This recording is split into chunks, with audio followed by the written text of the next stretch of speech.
Today, I'm going to pick a random church, choose multiple graves, and research their lives. So let's go. We chose the village of Gayton Thorpe in Norfolk, which is about 20 minutes from King's Lynn.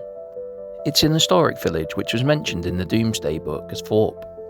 So we're here at St Mary's Church in Gayton Thorpe. It's a round tower Anglo-Saxon church. There are only 184 in England and 124 of them are here in Norfolk. We had a look around the church and cemetery and picked out several graves to research. The first graves I'm going to research is a brother and sister, Edward and Florence Overson, who passed away when they were only 6 and 8 years old. The children were born to Edward Overson and Anne Alcock in Gayton Thorpe, Norfolk. They already had 2 older children, Mary Ann and Eliza. The Oversons had lived in Gayton Thorpe for many generations and worked primarily as agricultural labourers. The children were baptised here in St Mary's Church, Edward in 1875 and Florence in 1877. It would have been a joyous occasion, surrounded by friends and family. In 1881, the family lived next to Lodge Farm, with Edward listed as an agricultural labourer. Now we know both of their children died in 1882, so my next step was to find out how they died. I was shocked to see a death date of the 32nd of January on Edward's grave. It is the first time I've seen a mistake like this. Florence passed away on the 22nd of January. I ordered their death certificates, which shows that Edward passed away on the 31st of January, just 9 days after his sister. The cause of death was scarlatina, which was another word for scarlet fever. It shows he had this for 1 month, then Bright's disease for 1 week, and convulsions for 12 hours. Florence also died from scarlet fever, which was one of the biggest child killers in this era. You can just imagine how the family would have felt, losing 2 children in the space of 9 days. By 1891, the family lived in Brickyard Lane. Edward had lost his mother in 1888 and his father in 1896. Edward's parents, Mark and Ellen, are buried here, not too far away from their children's graves. After this, the family moved to Castle Rising, so I think that should be the next step on our journey. We made the 8-mile trip to Castle Rising, which is famous for its castle ruins, which once housed Queen Isabella. In Castle Rising, Edward worked as a farm bailiff, and it was here his daughter Mary Ann married Alfred Page. Edward and Anne became grandparents for the first time, as Mary Ann had 2 boys, one born in 1901 and one in 1902. But tragedy would strike the family again, as Mary Ann passed away in 1907 after complications during childbirth. Edward and Anne spent the rest of their lives in Castle Rising, Edward passing away in 1927 and Anne in 1932. We headed over to the local church to look for their grave, and it wasn't long before we found it. So rest in peace, Overson family, you will be remembered. The next grave we chose was one that was completely covered in ivy. We cut back all the surrounding bushes, cleaned the grave the best we could, and pulled away all the ivy. It wasn't long before we could read the epitaph. We can now see who is buried here. We can see the name George and his wife Anne. George died in 1849 and his wife Anne in 1848. We now had enough information to research the family. George Hall was born in Gayton Thorpe in 1776, and in 1797 he married Anne Harris. They had 3 sons and George worked as a farmer.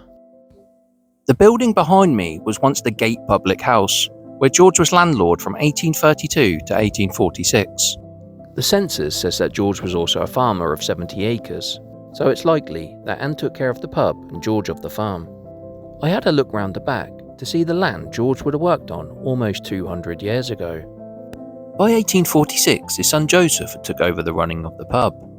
Anne passed away in 1848 and George in 1849, so rest in peace, you will be remembered. The next grave I'm going to research is that of Willie Bland, who passed away when he was only 18 years old. Also his sister Florence, who died when she was 39. Next to their grave is possibly their parents, so it would be interesting to research the whole family. On closer inspection, it was their parents buried next to their grave. William Bland was born in Gayton, Norfolk in 1852, and in 1875 he married Mary Thompson at Gayton Parish Church. The family set up home at East Winch Road, Gayton Thorpe, and William worked as an agricultural labourer. A daughter Florence was born in 1876, and she was followed by Rebecca in 1877 and Alice in 1879. A son Robert was born in 1880 and Ernest in 1882, and finally Willie in 1896. By 1911, all of the children had married apart from Willie.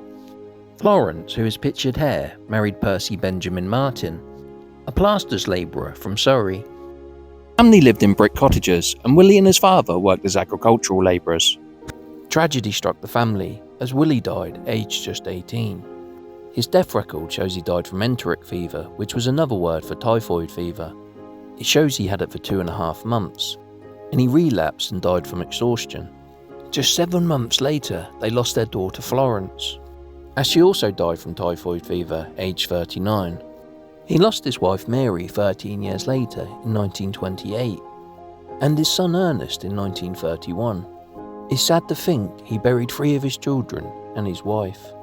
The rest of his children married and lived long lives, including Rebecca, who is pictured here. William passed away in 1932, aged 80. So rest in peace, Bland family. You will be remembered. I found a grave hidden in the corner of the cemetery, so let's take a closer look. This grave looked like it hasn't been visited for many years. It was the grave of Robert Wilson, who passed away in 1903. Now I've found out who they are, I'm going to go home and research their lives. So let's go. Robert Wilson was born in 1860 in Gayton Thorpe, Norfolk, to Jane Wilson and an unknown father. He grew up living with his grandparents in Old Norwich Road, and from the age of 11 he worked as an agricultural labourer. In 1879 he married Eliza Palmer in the neighbouring village of Gayton. They settled in churchyard cottages in Robert's home village. The census shows he was working as an agricultural labourer, but tragedy would strike the family as Robert was found dead on the 25th of April 1903. His inquest was held at the Gate Inn public house. The report said he was found dead on Saturday morning. The widow said she had never heard deceased complain about feeling unwell, except he had pains in his head occasionally. He was in his usual health and worked on Friday. He came home in the evening and appeared very hungry. He ate a hearty meal of cucumber. They went to bed at 10:30, and shortly before 2 o'clock she was awakened by hearing a noise in deceased's throat. She spoke to him, but he did not reply, and when she lifted his head he made a sort of blowing noise. She then went for assistance and sent for the doctor. The coroner made a post-mortem examination and found deceased's heart very dilated, flabby and fat, which was of long standing. Some undigested food was in his stomach. In his opinions, the death was due to syncope, following on an indigestible meal. A verdict in accordance with the medical testimony was returned. Robert was only 43 years old. Eliza would outlive her husband by 35 years. She passed away in 1938, aged 79. Her obituary said she was well known and respected in the district, and was a member of the Methodist Church. Our final stop was to pay our respects, so rest in peace, you will be remembered. The next grave I will research is that of Edward Ernest Alcock, who passed away in 1911, aged 25. While searching the graveyard, we found more graves with the name Alcock. Next to Edward's grave is George and Ellen Alcock, and another one over here of Lillian May Alcock, so it's going to be interesting to see how they're all related. Edward was born in 1886 in Gayton Thorpe to George Alcock and Ellen Shin. He was one of 11 children, and his father worked as a roadman for the county council. In 1901, Edward had just turned 14. He was now working as an agricultural labourer. The census was taken in April 1911. By now, Edward was aged 25. He now has no occupation. But more worrying is the fact it says he had phthisis for 4 years. This was another word for tuberculosis, one of the biggest killers in the early 20th century. Sadly, Edward passed away just 5 months later, in September 1911, aged 25. His obituary said he was a primitive Methodist from boyhood, and a member of the Loyal Fictor Lodge of Oddfellows. The funeral was very largely attended, the church being well filled. His parents, who were buried next to Edward, passed away in 1924 and 1927. His sister Lillian passed away in 1956. She never married or had any children. Her grave was covered in bushes and brambles, so we decided to clear it up. So rest in peace, Alcock family. You will be remembered. The next grave I've chosen is that of Thomas Bates Wilkinson, who passed away aged just 3 years old. Thomas was born in 1909 in King's Lynn, Norfolk, a market town about 20 minutes from Gayton Thorpe. His father, also named Thomas, worked as an engineer's clerk, and the family lived in Littleport Terrace. Thomas passed away on the 10th of January 1912 in Gayton Thorpe, at the home of his maternal grandparents. The cause of death was bronchopneumonia, which caused cardiac failure. We paid our respects by laying a flower at Thomas's grave. In 1913, they had another son called Thomas Bates, and in 1915 a daughter called Vera. By 1921, the family had moved to Ipswich in Suffolk, where Thomas worked as a bookkeeper for Revel & Co. They remained in Ipswich the rest of their lives, Thomas passing away in 1967, aged 85, and Elizabeth in 1985, aged 100. So rest in peace, you will be remembered. The last grave I'm going to research is that of Alfred William Reeder, who passed away when he was only 18 years old in 1908. Alfred was born in Gayton Thorpe in 1891, to Frederick Reeder and Emily Wing. His father was an agricultural labourer, an occupation Alfred took up by the age of 14.